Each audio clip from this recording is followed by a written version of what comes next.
Mapagpalang umaga po sa inyong lahat mga minamahal kong kapatid. Ito po ang inyong lingkod, si Monsignor Father Jaime Vicente po, na buong puso na nagbibigay po ng pagpapayo sa lahat po ng gawain na naaayon sa kalooban ng Diyos. Pero bago po lahat, itaas po muna natin sa Ama ang gawain ito. Sa ngalan ng Diyos Ama, Diyos Anak, Diyos Espiritong Banal, maghari kami po ay nagpapasalamat po Ama sa paghahari ng inyong pagmamahal at pangangalaga sa amin lahat.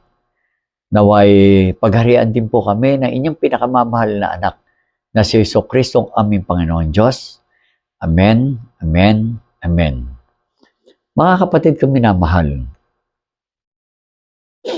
gusto kong iparating po sa lahat ng tao sa buong mundo na paghariin natin ang paggalang sa lahat.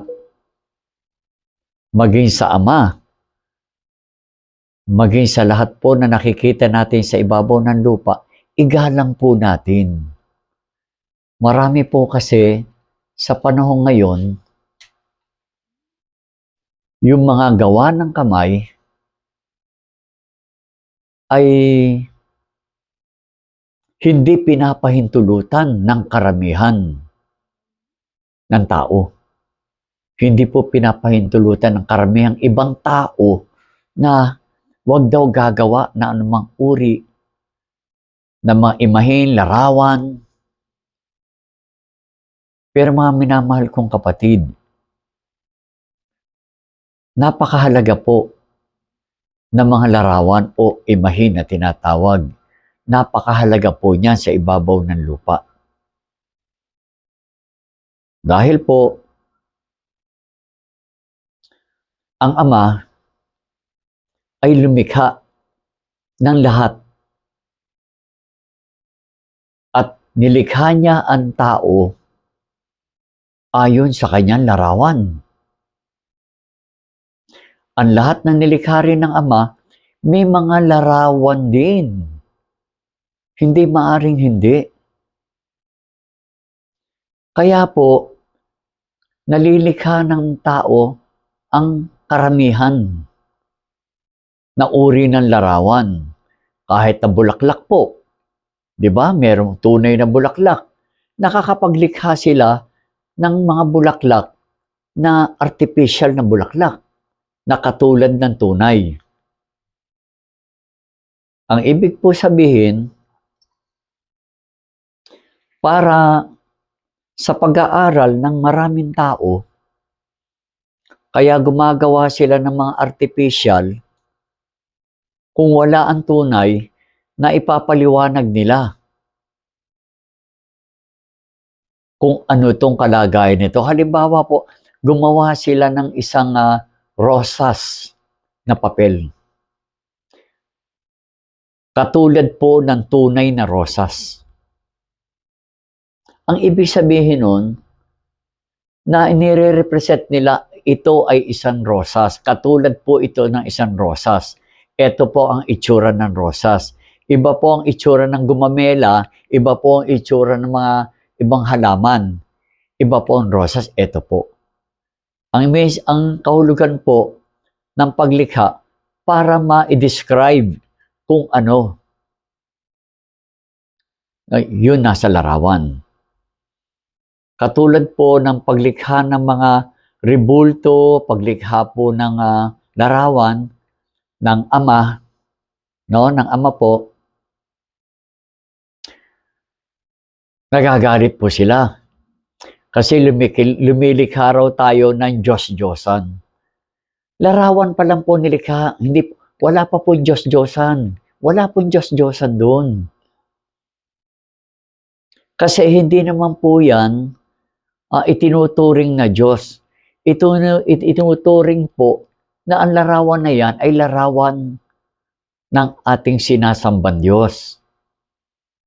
Larawan po ng ating sinasamba. Kaya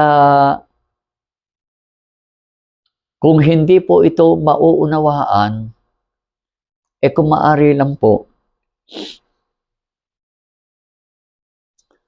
huwag na lang po tayo mag-aaway.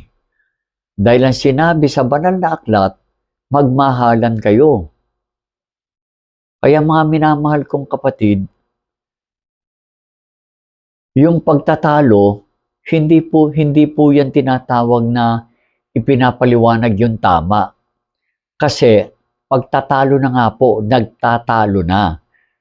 Ang ibig sabihin nun, hindi talaga po mauunawaan ng iba yan dahil ang Ama, inalis talaga sa mga tao, yung mga taong hindi nananampalataya, inalis sa kanila yung pangunawa at saka kaalaman para talaga hindi nila maunawaan kasi po alam ng Diyos kung ano yung kanilang nasa loob. Ganun po yan mga kapatid. Kaya tayo naman po, kung ano yung pinagsasabi nila, hayaan na lang po natin. Ang mahalaga, gumaganap tayo sa inuutos ng Ama na gumawa tayo ng mabuti at kung gumawa man tayo ng rebulto o larawan, huwag natin sambahin. Isang uri lang ito ng pamamaraan na patungkol ang larawan na yan, larawan po yan ng ating sinasamba. At tandaan niya mga minamahal kong kapatid, lahat po papahalagahan natin. Lahat po ng larawan na yan ay isang uri bilang paalala kung sino yung nasa larawan at ipaliwanag kung ano yung nagawa nung nasa larawan. Larawan o rebulto, isa lang po yan. Kasi kahit sabihin yung rebulto, naglalarawan pa rin yan kung sino yung nasa rebulto. No? Iba-iba nga lang po ng pagtawag. Pero mga minamahal kong kapatid, isa lang naman po eh. Isa lang ang hindi dapat gawin sa ginawa ng tao, yung pagsamba sa ginawa ng tao. Yun lang po. Pero sa paglikha po, ang Ama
lahat ng naririto, maghari po ang Ama,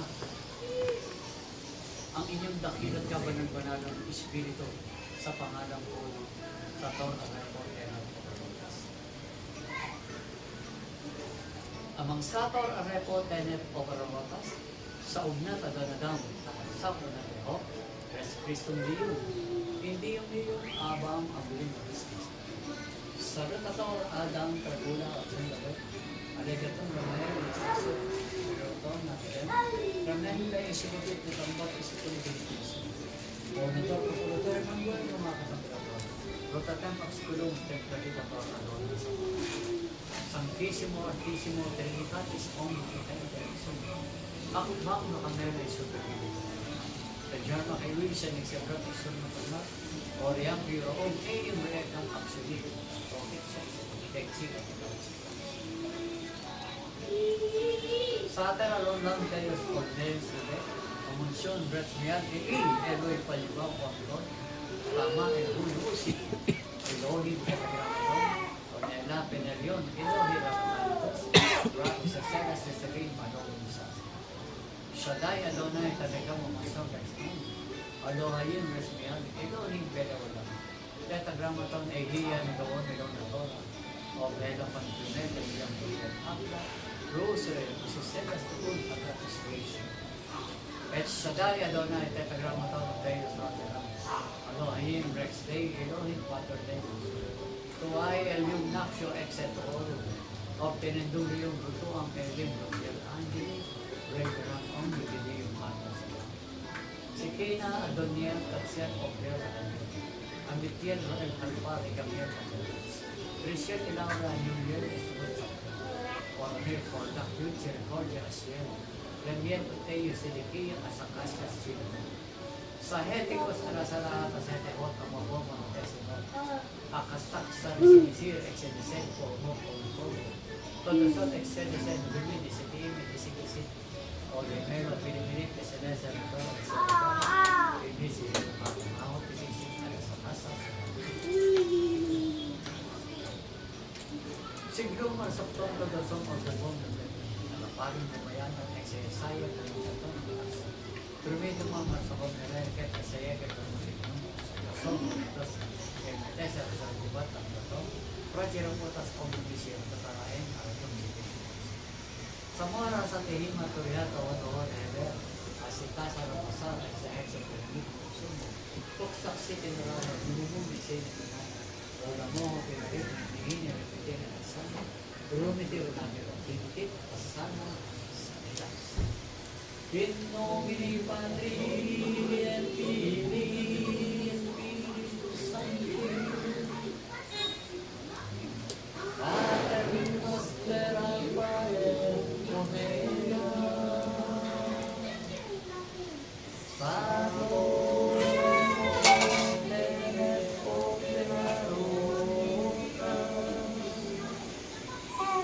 Yasua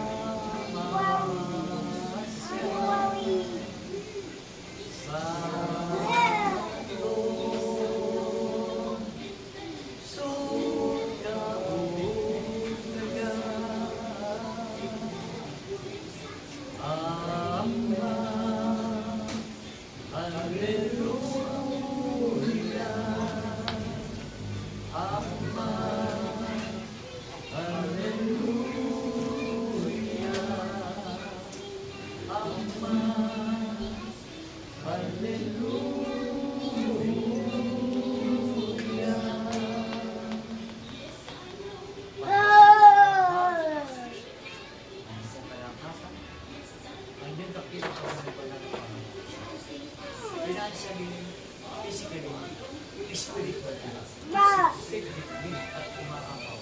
Sangalan po ang parang inyong pinakamamalaga na si Jesu Cristo ang Panginoon Diyos. Amen. Amen.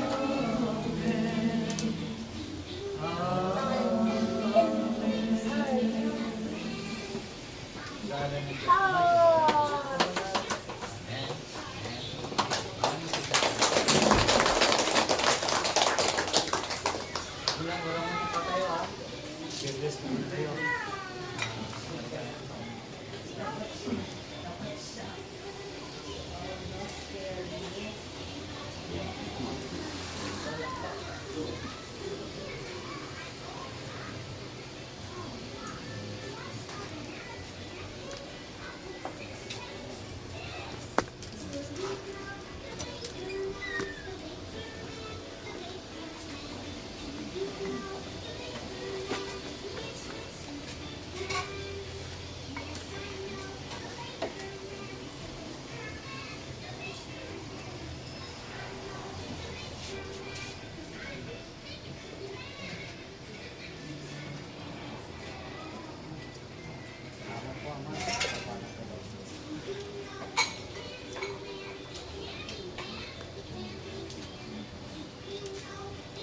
mabait na asawa ko, pinipala. Mabait naman po siya sobra. Sumobra lang ang bait.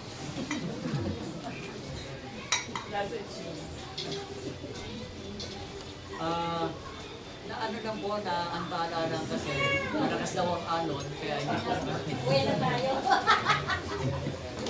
Ilan taon na ba niya si Oo nga eh. Parang 5 taon na, Ma'am Grace. Taon na, di ba? O, tulong.